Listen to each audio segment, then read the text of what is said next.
ज़ोरों शोरों से लगना और प्रिपरेशन करना, और अपने आप को इन सब चीज़ों से इतना ओवरबर्डन मत करिए कि आप ये भूल जाओ कि क्या चीज़ इंपॉर्टेंट है और क्या चीज़ एक्स्ट्रा है। क्या आपको एप्लीकेशन आता है, क्या आपको क्वेश्चन सॉल्व करना आता है। स्ट्रॉन्ग चैप्टर्स को स्ट्रॉन्ग ही रखना है, वीक चैप्टर्स को धीरे धीरे स्ट्रॉन्ग करना है। तो ना ओवर एस्टिमेट करना है, ना ही अंडर एस्टिमेट करना है। हेलो बच्चों, आई होप आप सब अच्छे होंगे और आपकी प्रिपरेशन बहुत अच्छी चल रही होगी। आई नो आप बहुत ही मन लगा के और बहुत ही 100% एफर्ट्स दे के, बहुत ही हार्ड वर्क करके पूरा प्रिपरेशन कर रहे होंगे और नीट के लिए बहुत ही जोरों शोरों से लगे हुए हैं। बट जोरों शोरों से लगना और प्रिपरेशन करना और एक अच्छा आउटपुट दिखना, ये बहुत ही अलग चीज़ हो जाती है। अब बहुत सारी ऐसी चीज़ें होती हैं जिसमें हमें समझ नहीं आता है कि हम जो एफर्ट्स डाल रहे हैं उसका रिजल्ट हमें क्यों नहीं मिल रहा है। क्यों ऐसी चीज़ें हो रही हैं कि हम तो इतने घंटे पढ़ रहे हैं, इतने क्वेश्चंस लगा रहे हैं, फिर भी हमें रिजल्ट क्यों नहीं दिख रहा, हमें आउटपुट क्यों नहीं दिख रहा।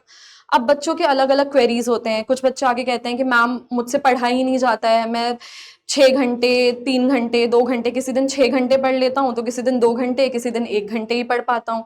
किसी दिन मैं पूरे दिन केमिस्ट्री ही पढ़ता रहता हूँ तो किसी दिन पूरे दिन फिजिक्स ही पढ़ता रहता हूँ। मेरा तो केवल बायो ही पढ़ने का मन करता है।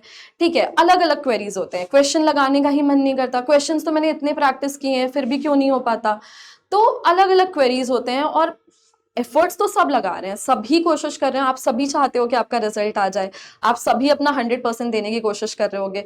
लेकिन हमें ये भी देखना है कि हमारे एफर्ट्स जो हैं वो एक सही डायरेक्शन में हो। हम उससे अपना जो एक अच्छा रिजल्ट होता है, जो एकदम अपना अच्छा रिजल्ट, 100% रिजल्ट जो होता है, अपने 100% एफर्ट के साथ जो मैक्सिमम रिजल्ट निकाल सकते हैं, वो भी निकालना हमारा बहुत जरूरी है। तो आज हम उसी के बारे में बात करने वाले हैं कि कैसे, क्या ऐसे मिस्टेक्स हैं जो हमें अवॉइड करने चाहिए जब हम नीट के लिए प्रिपेयर कर रहे हैं, ताकि हम अपना एक बहुत ही अच्छा रिजल्ट स्कोर कर सके during our next examination, next NEET examination of next year. ठीक है, तो today we will be discussing about 10 mistakes to avoid during our NEET examination preparation. ठीक है, तो चलिए let's start discussing about it. First is बेटा कि आप अपने एनसीईआरटी को अवॉइड मत करिए। अब एनसीईआरटी, मैं बहुत बार बोलती हूँ कि एनसीईआरटी इज आवर बाइबल। ठीक है, हमें एनसीईआरटी की लाइन बाय लाइन, एनसीईआरटी के जितने टेबल्स हैं, एनसीईआरटी के जितने डायग्राम्स हैं, जो भी डेटा है, वो सब याद होने चाहिए हमें। एनसीईआरटी के एक भी ऐसी चीज नहीं होनी चाहिए एनसीईआरटी में मेंशन जो हमें ना आता हो। मोस्टली, नियरली, ऑलमोस्ट, पार्शियली, ये सब वर्ड्स बेटा हमें बहुत अच्छे तरीके से याद होने चाहिए। कोई भी चीज क्वेश्चन बन के आ सकती है। ठीक है, आप अपने टीचर्स के नोट्स पढ़िए, आप इंस्टीट्यूट के मॉड्यूल वगैरह ये सब भी देखिए, सारी जो भी आपको बाहर का डेटा लेना है वो भी आप डेटा कंसिडर करिए, सब चीज़ ओके। बट अपने आप को इन सब चीज़ों से इतना ओवरबर्डन मत करिए कि आप ये भूल जाओ कि क्या चीज़ इंपॉर्टेंट है और क्या चीज़ एक्स्ट्रा है। ठीक है, आपके लिए जो सबसे इंपॉर्टेंट चीज़ है और सबसे वो चीज़ जिस पे आपको अच्छे से फोकस करना है, जो चीज़ एकदम आप अफोर्ड नहीं कर सकते हो कि आपको ना आता हो, वो एनसीईआरटी है। एनसीईआरटी की एक एक लाइन आपको बहुत अच्छे तरीके से याद रहनी चाहिए, बहुत अच्छे तरीके से आनी चाहिए। इसके लिए आपको डेली एनसीईआरटी पढ़ना है, डेली एनसीईआरटी के चैप्टर्स पढ़ने। एक पैराग्राफ पढ़ो, 2 पैराग्राफ पढ़ो, मैं ये नहीं बोल रही हूँ कि आप डेली एनसीईआरटी के एक एक चैप्टर्स पढ़ो। ऐसे अगर आप पढ़ोगे तो आपको याद नहीं होगा, आपको समझ नहीं आएगा। आप थोड़ा थोड़ा पार्ट लेके चलो, एनसीईआरटी के कुछ कुछ पार्ट्स में, टुकड़े में, बिट्स एंड पीसेस में पढ़ो और कोशिश करो कि जितना भी पढ़ो वो आपको याद हो जाए और आपको समझ आ जाए।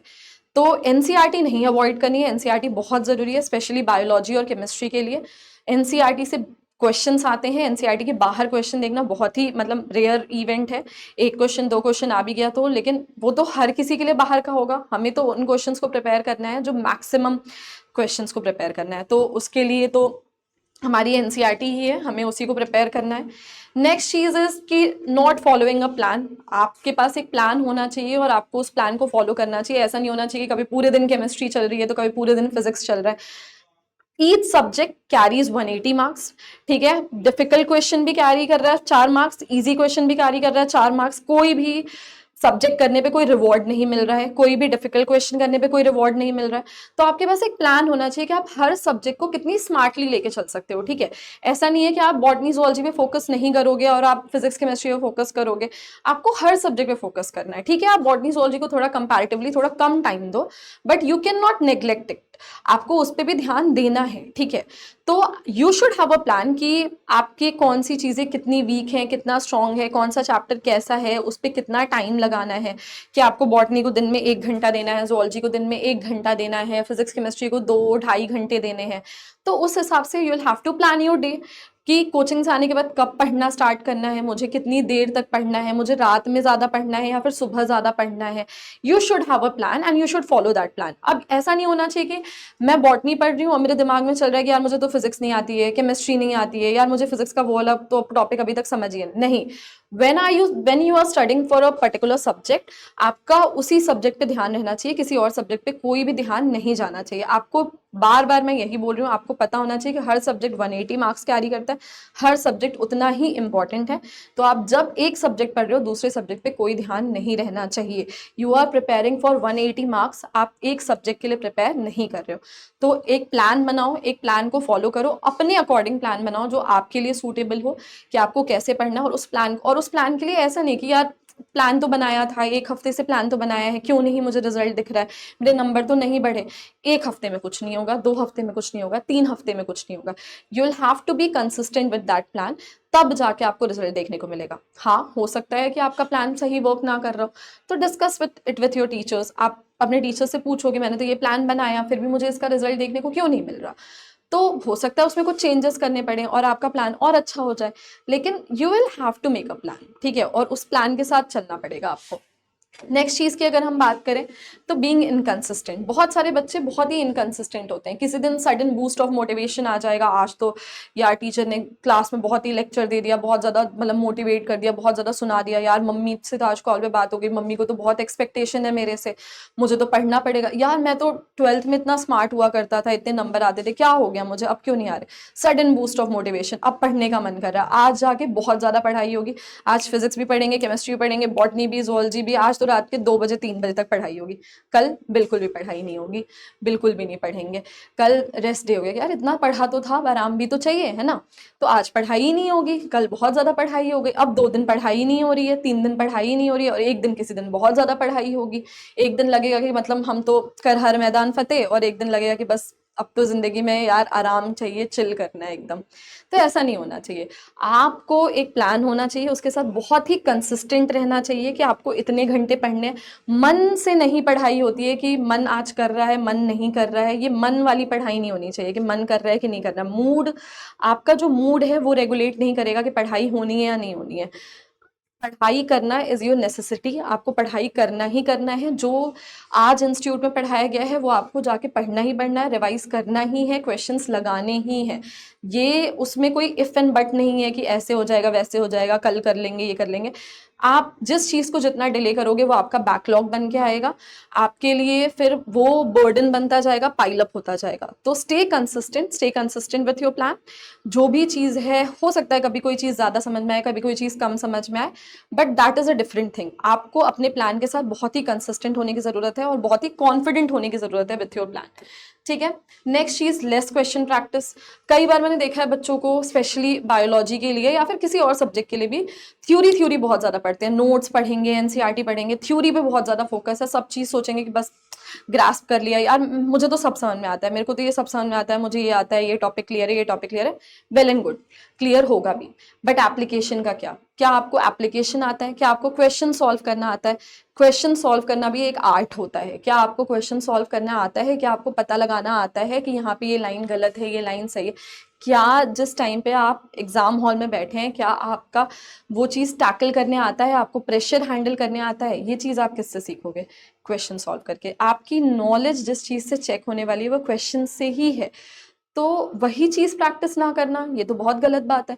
आपके दिन में डिसाइडेड होनी चाहिए कि आप इतना क्वेश्चन प्रैक्टिस करने वाले हो फिजिक्स का, इतना केमिस्ट्री का, इतना बॉटनी का और इतना zoology का, और वो आपको प्रैक्टिस करने चाहिए, ठीक है।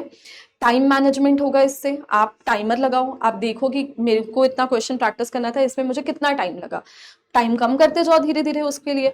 ओएमआर चाहो तो ओएमआर ले सकते हो, प्रिंट आउट निकलवा सकते हो, ओएमआर फिलिंग करके भी देख सकते हो, ठीक है, but that is not required, that is not a necessity. और क्या चीजें कर सकते हैं आप देख सकते हो, आपने देखा कि कुछ क्वेश्चन प्रैक्टिस किए, आपको वो क्वेश्चंस नहीं आए, तो यानी वो टॉपिक आपका क्लियर नहीं है। अब यू नो कि आपको क्या चीज आती है, क्या चीज नहीं आती है, आप पढ़ सकते हो उसको। तो क्वेश्चन प्रैक्टिस करना बहुत जरूरी है, थ्योरी नहीं, क्वेश्चन प्रैक्टिस करना भी बहुत जरूरी है, ठीक है। नेक्स्ट चीज, इग्नोरिंग डाउट क्लियरेंस। अब बहुत सारी चीजें होती हैं, बच्चे टीचर्स से शर्माते हैं, टीचर्स से डाउट नहीं पूछना होता है, डाउट रूम में नहीं आना होता है, किसी क्लास में कोई टॉपिक नहीं समझ में आया तो हैंड रेज नहीं करना है, डाउट ऑन द स्पॉट नहीं पूछना है, क्या क्या लगेगा, सब लोग को क्या लगेगा, मुझे ये टॉपिक समझ नहीं आया, मैं कितना बुद्धू हूँ, मुझे ये नहीं आता है। तो शर्म वाली जो चीज़ है वो चीज़ नहीं रहनी चाहिए। आपको क्यों शर्म आनी है? आप you are preparing for your NEET examination, आपको कोई चीज़ लाइफ में अचीव करनी है। अगर आप अभी शर्म खाओगे कि ये चीज़ मुझे नहीं आती है, तो वो चीज़ आपको कभी नहीं आने वाली है। उसको आने का रास्ता ही यही है कि आप डाउट क्लियर कर पाओ, और डाउट क्लियर करने के लिए आपको थोड़ा सा बेशर्म बनना पड़ेगा कि नहीं आता है तो नहीं आता है, एक बार नहीं आया, 2 बार पूछेंगे, 3 बार पूछेंगे, 4 बार पूछेंगे, लेकिन पता लगाना है। तो डाउट क्लियर कराइए। डाउट अगर नहीं क्लियर कराओगे तो पाइलअप होता जाएगा, बैकलॉग बनता जाएगा, कॉन्फिडेंस कम होता जाएगा धीरे धीरे। ऐसा लगेगा कि मुझे तो चीज़ें आती ही नहीं है, जबकि वो बहुत ही बेसिक चीज़ें हो सकती हैं जो बस 5 मिनट में सॉल्व हो गई रहती है, अगर आपको बहुत ही आराम से धीरे से समझाया गया रहता तो किसी भी चीज़ को पाइलअप नहीं होने देना। छोटी छोटी चीज़ें भी बहुत बड़ी हो जाती हैं अगर पाइलअप होने दें हम उसे तो। नेक्स्ट चीज़, हैविंग अनरियलिस्टिक एक्सपेक्टेशन। बहुत बच्चे बहुत ही अनरियलिस्टिक एक्सपेक्टेशन रखते हैं, 300 पे स्कोर कर रहे हैं लेकिन नेक्स्ट टेस्ट में चाहते हैं कि 650 स्कोर कर लें। अपने से अनरियलिस्टिक एक्सपेक्टेशन रखे जा रहे हैं, अपने आप को गोल दिए जा रहे हैं कि मुझे तो 650 लेके आना है, मुझे 680। How can you do that? In one test you are scoring 340 350 and in next test आप एक्सपेक्ट कर रहे हो कि आप स्कोर करोगे 650 plus. No, this can not happen. आपको धीरे धीरे धीरे धीरे वो चेंजेस लाने हैं। अगर if you are scoring 350, next test में गोल रखो 400 का, उसके नेक्स्ट टेस्ट में 420 का रखो, उसके नेक्स्ट टेस्ट में 450 का रखो, 500 का रखो। धीरे धीरे धीरे धीरे धीरे स्केल बढ़ाते जाइए। ऐसा नहीं हो सकता है कि यू आर स्कोरिंग 300 और आप नेक्स्ट टेस्ट में 600 स्कोर कर लोगे। Even if you are scoring 500, it's very difficult कि आप नेक्स्ट टेस्ट में 600 पे स्कोर कर पाओगे। 550, 540, 560, 570, धीरे धीरे धीरे बढ़ाओ। धीरे धीरे अनरियलिस्टिक एक्सपेक्टेशन अपने पे मत रखो, अपने आप को ओवरबर्डन मत करो। हर चीज कंसिस्टेंसी से होती है, रिजल्ट धीरे धीरे दिखता है, एक दिन में नहीं दिखता है। Over analysing marks but not errors. बहुत सारे बच्चे मार्क्स के पीछे भागते हैं, मेरा तो इतना मार्क्स नहीं आया, मेरा तो इतने मार्क्स मैंने एक्सपेक्ट किए थे, ये क्यों नहीं आया, मेरे मार्क्स आ ही नहीं रहे, मैम मेरे मार्क्स तो आते ही नहीं है, मैं क्यों 500 पे अटका हुआ हूँ, मैं क्यों 400 पे अटकी हुई हूँ, मैं 620 पे ही क्यों अटकी रह जाती हूँ। नहीं, this is not the right way. You should analyse your errors कि मेरे से आज 15 क्वेश्चंस गलत हो गए, मुझे 20 क्वेश्चंस गलत हो गए, अब मैं इस चीज़ को कैसे सही करूँ। Analyse your errors. अगर कोई गलती हुई है, read that topic, read that paragraph, read that entire page. अगर एक लाइन गलत हुआ है, एक लाइन से क्वेश्चन गलत हुआ है, you should read that entire page. हो सकता है कि आपसे वो क्वेश्चन इसलिए गलत हुआ क्योंकि आपने उसको बहुत ही जल्दी में पढ़ लिया, हो सकता है इसलिए गलत हुआ क्योंकि ओएमआर फिलिंग गलत हो गई, हो सकता है आपको उस टाइम पे हिट नहीं किया और तुरंत हिट कर गया जैसे ही ओएमआर फिलिंग कर दी, लेकिन फिर भी that is your weak topic. Consider every incorrect question as your weak topic, चाहे whatever be the reason, किसी भी रीजन की वजह से वो गलत हुआ हो, that is your weak topic and you should study it. आपको वो पूरा पेज वापस पढ़ना चाहिए। इस तरीके से इफ़ यू आर डूइंग कि एक दिन में 15 क्वेश्चंस गलत हुए हैं, एक महीने में आप सोचो कि आप कितने टॉपिक्स कितनी बार पढ़ लोगे और कितनी बार रिवाइज होता जाएगा। धीरे धीरे एरर सॉल्व करते करते, एरर्स पढ़ते पढ़ते आपके बहुत सारे टॉपिक बहुत अच्छे तरीके से प्रिपेयर्ड हो जाएंगे और आप उसमें एक अच्छा एक्सेलेंस भी मतलब अक्वायर कर सकते हो। लेकिन उसमें आपको मार्क्स से स्ट्रेस नहीं होना है, आपको एरर्स पे ध्यान देना है कि यार ये गलती हुई क्यों मुझसे, इसमें क्या चीज़ थी ऐसे जो मुझे हिट नहीं कर रही थी। तो मार्क्स के पीछे नहीं, एरर्स के पीछे भागिए, एरर्स ढूंढने की कोशिश करिए। डिस्ट्रैक्शंस, डिस्ट्रैक्शंस बहुत ज़्यादा रहते हैं, लेकिन उससे पहले over estimating and under estimating topics. मैंने कई बार देखा है बच्चे कुछ चैप्टर्स को फालतू में ही ओवर एस्टिमेट करते थे, जैसे बायोमोलिक्यूल, एनिमल किंगडम, बायोटेक्नोलॉजी। फालतू में ओवर एस्टिमेट करना है कि यार ये तो जो चैप्टर है ना बहुत डिफिकल्ट है यार, इससे तो क्वेश्चंस नहीं होंगे, जबकि इन चैप्टर्स से क्वेश्चंस बहुत ही बेसिक, बहुत ही एनसीईआरटी लेवल के क्वेश्चंस आते हैं। फिक्स्ड भी रहता है कि यही क्वेश्चंस आएंगे, फिर भी बच्चे बहुत ज़्यादा डरे रहते हैं। क्यों डरना है? आपने पहले ही अपने दिमाग को फीड करके रखा है कि biomolecule is a difficult chapter, biotechnology is a difficult chapter, जो कि है भी नहीं। कंसिडर इट एज कि स्टेप बाय स्टेप एक एक टॉपिक करके हम उसको पढ़ेंगे, हम उसको समझेंगे। पहले से ही अगर आप किसी चैप्टर को डिफिकल्ट मान के चलते हो, आप अपने ब्रेन को फीड कर चुके हो कि आपको वो चीज़ नहीं आने वाली है। क्यों नहीं आने वाली है? इतने सारे बच्चों को आ रही है और आप में ऐसी क्या कमी है कि आपको नहीं आने वाली? हाँ, हो सकता है आपको एक दिन में ना समझ आए, 2 दिन में ना समझ में, 1 महीने में आएगा, 2 महीने में समझ आएगा। आपके नीट एग्जामिनेशन में भी टाइम है, धीरे धीरे समझ आएगा। इस महीने में आपको 30% समझ में आएगा, अगले महीने में आपको 50% समझ में आएगा, उसके अगले महीने में आपको 70% समझ में आएगा, बट आएगा तो। उस पर गिव अप नहीं करना है। ओवर एस्टिमेट मत करो किसी चैप्टर को। आपको लग रहा है कि आपको नहीं आएगा, बट आ जाएगा। अंडर एस्टिमेट भी नहीं करना है किन्हीं चैप्टर्स को। अब बच्चे बोलते हैं न्यूरल तो बहुत ईजी चैप्टर है, रिप्रोडक्टिव हेल्थ तो बहुत ईजी चैप्टर है, बायोटेक्नोलॉजी एप्लीकेशन बहुत ईजी चैप्टर है। नहीं, अगर आपने किसी चीज़ को अंडर एस्टिमेट किया, आप उस चीज़ को रिवाइज नहीं करने वाले हो। Revision is very essential. बच्चे एक और है जो मिस्टेक रहती है, बच्चे रिवीजन बहुत अवॉइड करते हैं, रिवीजन नहीं करना रहता है। उन बहुत श्योर रहते हैं कि ये चैप्टर तो मेरा बहुत ही अच्छे तरीके से प्रिपेयर्ड है, ये मेरा स्ट्रॉन्ग चैप्टर है।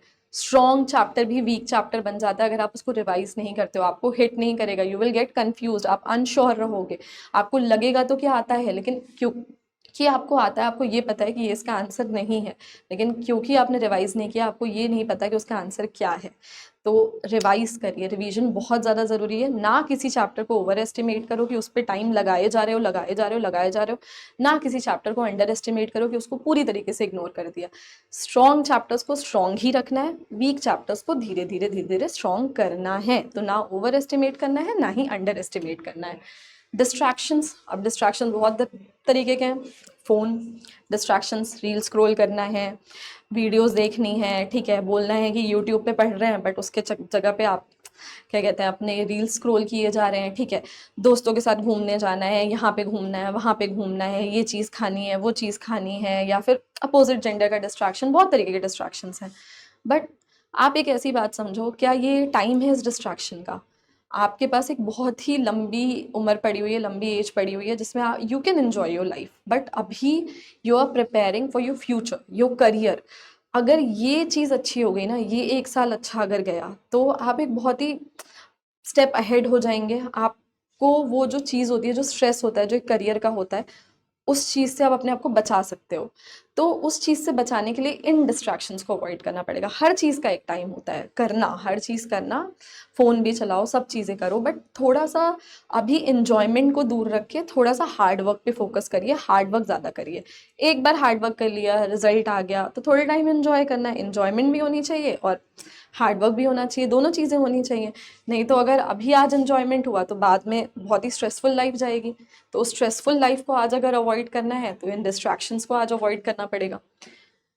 Next, neglecting physical and mental health. बहुत बच्चे फिजिकल हेल्थ और मेंटल हेल्थ को बहुत ज़्यादा नेग्लेक्ट कर देते हैं, एंड आई हैव सीन कि बच्चों का रिजल्ट इसकी वजह से बहुत ख़राब हो जाता है। बहुत बच्चे मैंने ऐसे देखा है कि they were doing so well, but physical health को इतना अवॉइड किया, आलतू फालतू खाया। अभी बारिश का टाइम चल रहा है, फिर ठंड का टाइम आएगा, नहीं अपने पे ध्यान दे रहे हैं, तबीयत खराब हो गई, 1-2 महीने की छुट्टी हो गई, 1 महीने की भी छुट्टी हुई, 2 हफ्ते की भी छुट्टी, गया वो टॉपिक, गया वो चैप्टर, बैकलॉग बन गया।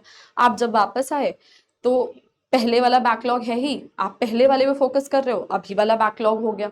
तो फिजिकल हेल्थ पे बहुत ज़्यादा ध्यान दीजिए। बाहर खाना पीना मत खाइए ज़्यादा, थोड़ा बारिश वारिश को अवॉइड करिए, एक प्रॉपर स्लीप लीजिए, ताकि, क्योंकि अगर आप स्लीप नहीं ले रहे हो प्रॉपर, तो यू विल स्टे कंफ्यूज्ड, आप फैटीग फील करोगे, टायर्डनेस फील करोगे, आपको अच्छा नहीं लगेगा, आप इरिटेटेड रहोगे, स्ट्रेस्ड रहोगे, ठीक है। तो वो सारी चीज़ें अगर रहोगे तो फिर पढ़ाई कैसे होगी, है ना।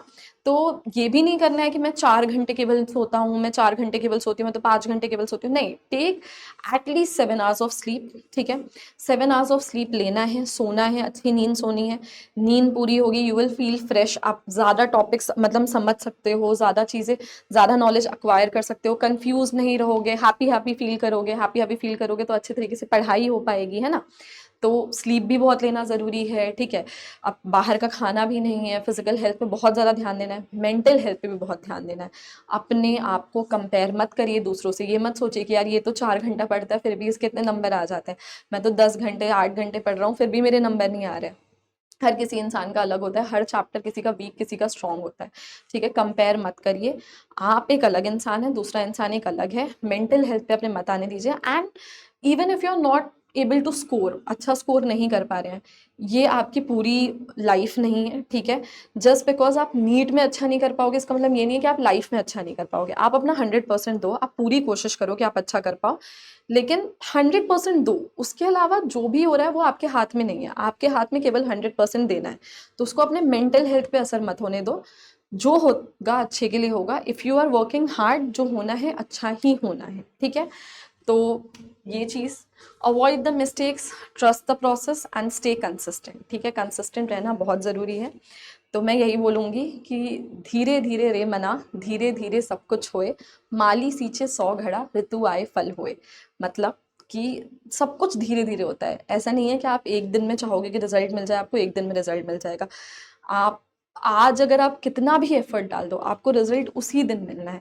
तो अपने आप को ओवरबर्डन मत करो चीज़ों से, ठीक है। स्टे कंसिस्टेंट, हार्ड वर्क करते रहो बस, ठीक है। तो इसीलिए करत करत अभ्यास के जड़मत होत सुजान, रसरी आवत जात है सील पे परत निशान, ठीक है। अगर आप हार्ड वर्क करते जा रहे हो, करते जा रहे हो, करते जा रहे हो, प्रिपेयर किए जा रहे हो, किए जा रहे हो सकता है आज रिजल्ट नहीं आ रहा है, कल वाले टेस्ट में रिजल्ट नहीं आ रहा है, 2 हफ्ते बाद वाले टेस्ट में रिजल्ट नहीं आ रहा है, कभी तो आएगा। इतना हार्ड वर्क कर रहे हो, कहाँ जाएगा रिजल्ट भाग के? ऐसा क्या है? तो रिजल्ट आना है, बस स्ट्रेस मत हो, कंसिस्टेंट रहो और वेट करो उस चीज़ का पेशेंटली। अपने आप को वो मत करो कि नहीं हो पाएगा मुझसे, जब कुछ बच्चे ऑलरेडी प्रूफ हैं उस चीज़ का कि उन्होंने करके दिखाया है, तो आपसे क्यों नहीं होगा? होगा आपसे। तो प्लीज़ बच्चों, फॉलो ऑल दीज थिंग्स, ठीक है। अवॉइड करो ये मिस्टेक्स अब नहीं करने हैं, ठीक है। कंसिस्टेंट रहिए, एक प्लान बनाइए, एनसीईआरटी बहुत अच्छे तरीके से पढ़िए, हेल्थ पे भी बहुत ध्यान दीजिए। और ये सब चीज़ें हम कर रहे हैं, खुश हैं, अच्छे तरीके से अगर अपना प्रिपरेशन कर रहे हैं तो अच्छा ही होना है। सो ऑल द बेस्ट बच्चों, अच्छे से प्रिपेयर करिए अपने नीट एग्जामिनेशन के लिए। एंड बहुत अच्छा आपका एग्जामिनेशन होने वाला है, बहुत अच्छा आप एग्जाम में करने वाले हो। All the best.